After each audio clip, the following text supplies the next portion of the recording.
Hello, my name is Anamir Salari, and I am a member of the amazing content squad over at SwapCard.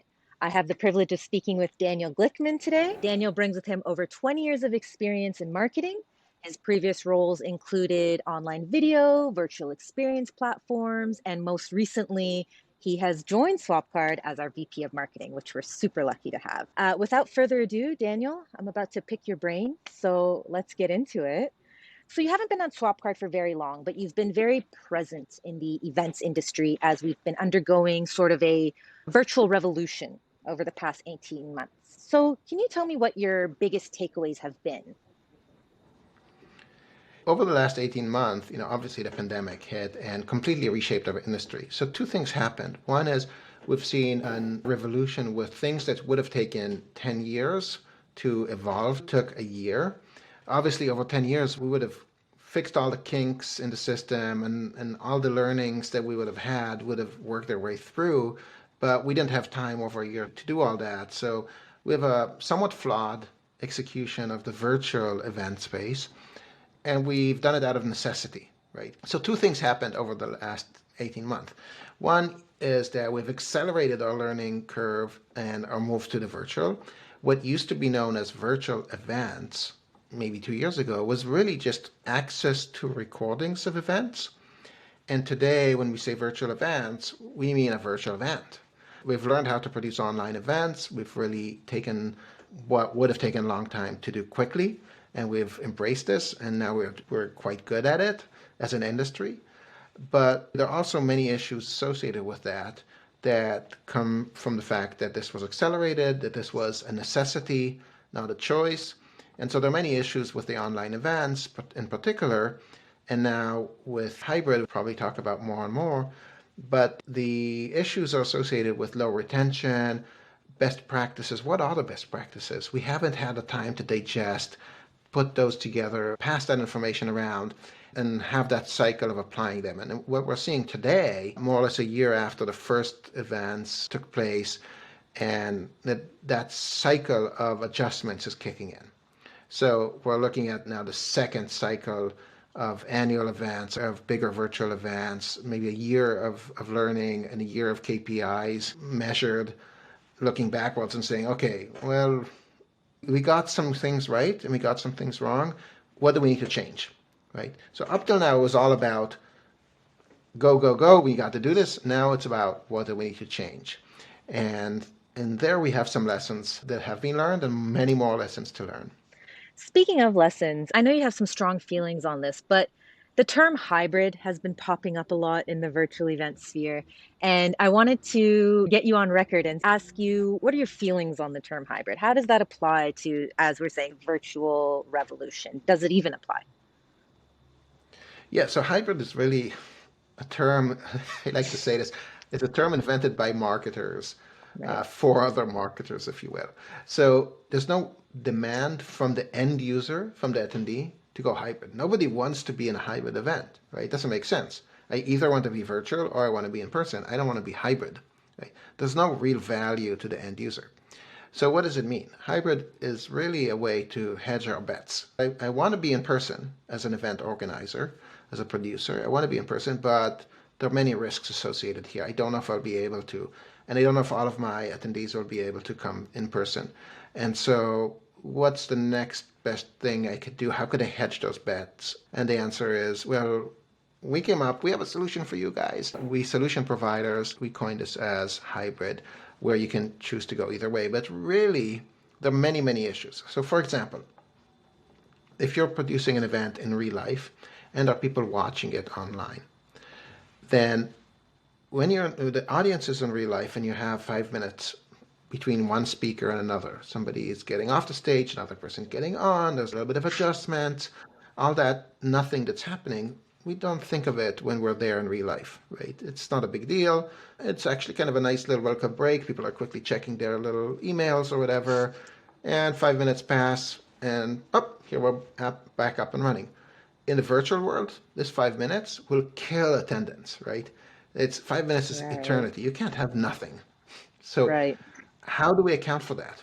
both logistically and programmatically, right? So we have to have all of these maybe videos, maybe side chats, maybe a panel that's waiting on call to be brought in, kind of like with the news shows, right? With the news, like, oops, we lost the connection, and you Yeah. just immediately move on to something else, which is already ready there for you, right? So having that ready and available in the program, but also just technically, you need to have another camera with a control feed, all of these, switchers, everything has to be ready for that. So the people that are at home, they are watching the same thing as everybody in real life, but then all of a sudden not, and then all of a sudden yes. Right, so also need that implementation there, and this adds an added level of complexity, which is not always worth the investment and the risk because you don't know all of the issues associated with that until you actually do it for the first time. And so for some events that are, say, paid for events where if somebody can't attend in real life or virtually, you have to give them a full refund. You're like, okay, we got to do what we got to do to get that revenue. But for marketing type events, for brand related events, for maybe customer events, it's not always the right choice. And so another very interesting question is if you're giving your audience the choice to get access to the same content online or in person, and you're asking them to make the extra commitment to travel, to pay, huge costs, more time investment. If it's about the content, why would they travel if they could stay at home, right?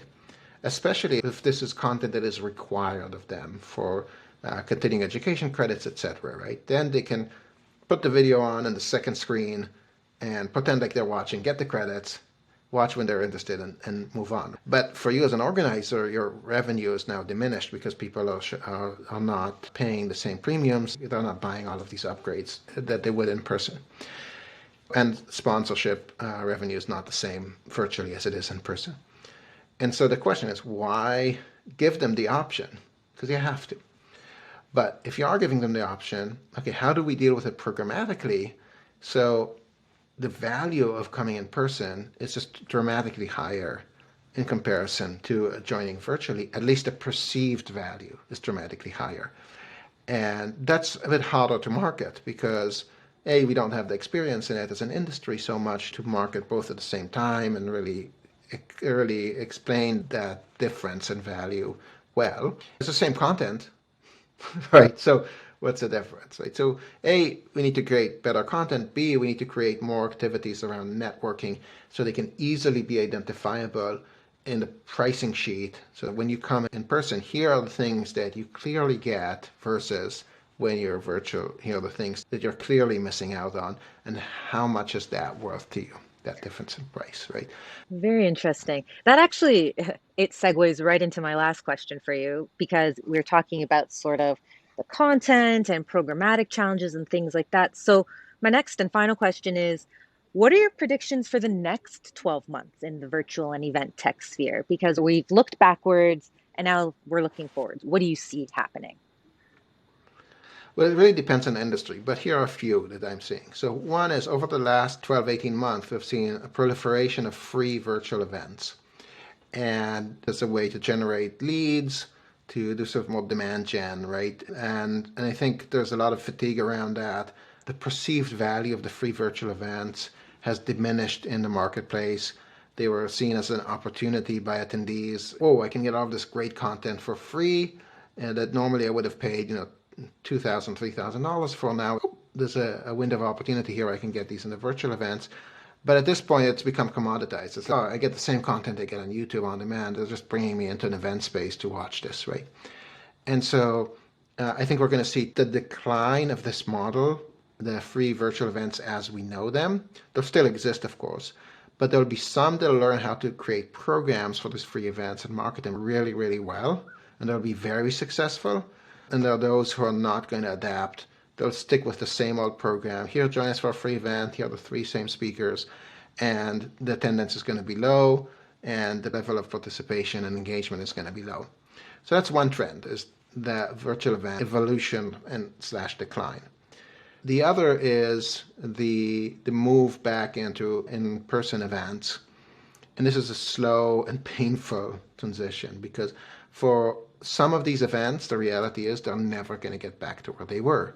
Some of them have realized some people are not willing to travel as much. Some of these events were highly international, still difficult. So some of these are not going to get back. They're not going to survive well, and they have to evolve. And some of these are going to do exceptionally well, and they're going to think of new ways to create revenue streams. So this is perhaps the most interesting and the most important evolution of changes to see happening is traditionally the revenue stream came once a year. Once a year you had a big event. That's when most of your revenue came in, either through added sales, ticket sales, or through sponsorships. And sponsorships play a major role in revenue. But as event attendance is declining, people are not showing up in person, more and more event organizers, and this is both event-based businesses and brands that organize events, right? They're starting to realize, wait a second, we have this list of people who are interested in our activities, interested in our brand. They're not quite as willing to travel. When we think about it, only 1 or 2% of people on that list, for the most part, would have traveled anyway to our events. But everybody on that list were interested in what we were doing and they would have loved to participate. Mhm. And in fact, when we had virtual events, there was more interest in our events, even if attendance and engagement was lower, but there was more interest. So there's clearly something going on here. Our list is more valuable than we understood. How do we monetize this list better over time rather than Right. wait that till that 1 day a year or 3 day a year when we get that one big boost of revenue? And what happens if, again, we hit some kind of uncertainty like we did with COVID where we have to cancel or we lose all that annual revenue that happens in such a span? So what we're seeing is the beginning of a shaping of a new industry, which is the community-based industry, right? Community-based programs. So rather than wait that 1 year to monetize, do this ongoing. Have smaller events, have virtual activities, all building up to that one big event. You're still going to make a bulk of your revenue during that 1 year, but you can also have multiple different kinds of arrangements with sponsors. You can have sponsored content throughout the year. You can have people who would normally pay only to travel to your event, have them pay something throughout the year, either small increments for different activities or maybe a subscription to access lots of content throughout the year. Those people not only will engage better, they'll also be part of a community, engage with each other, build your brand, build that core, and they'll also be more likely to spend more along the year and on your various activities because now they know more of the people in the community. If somebody spent money on your brand in the past, they're more likely to spend it in the future again, right? So the transition from event-based marketing to community-based marketing is something that we are already starting to see here at SwapCard, and I think that will accelerate throughout the next 12 months to 3 years from now. Excellent. Thank you so much. I Practice really makes perfect. appreciate all the time that you spent here. And I'm looking forward to more conversations in this series. Great.